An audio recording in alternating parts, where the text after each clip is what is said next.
so sani a ranki ki bani gurbin yi zama. Daga kallo ɗaya zuciya ta kama da sau sani a ranka ka bani gurbi in yi zama.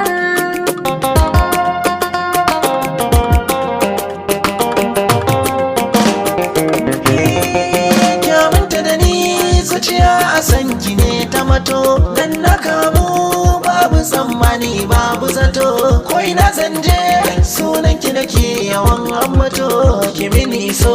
a gidan kwace da ni na fito auren ki kawai shine cikar duk muradaina.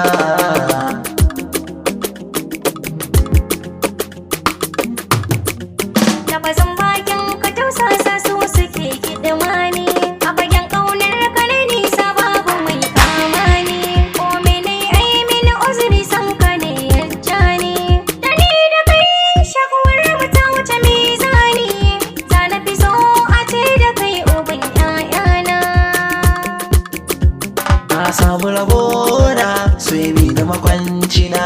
a sannu kamar wasa na cimma mafarki na tunda kina raye ni ke ce komai na bani ruwan kauna in sanya a makoshi na.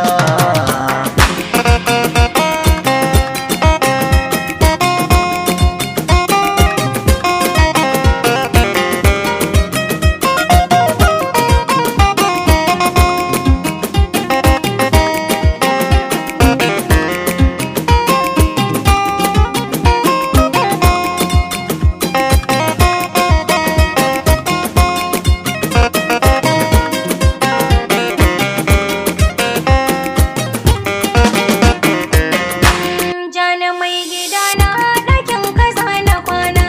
sai ka nuna jaranta in gani ka zama mallaki na zan shewa in buga ƙirji na ka motsa suna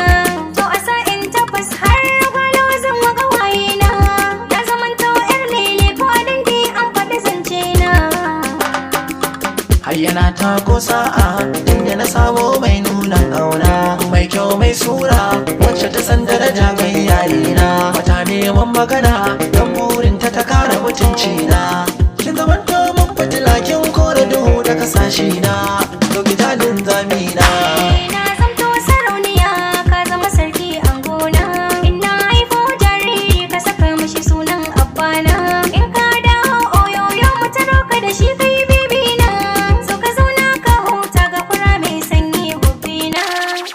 ka ji angona. Ki nemi ni kallon soyayya sai in ji jikina na ta zama Burina ka zama gwarzo mai take maza a fagen fama daga ranar na zamto jarumai sanadin ki ba zan yi kasala ba.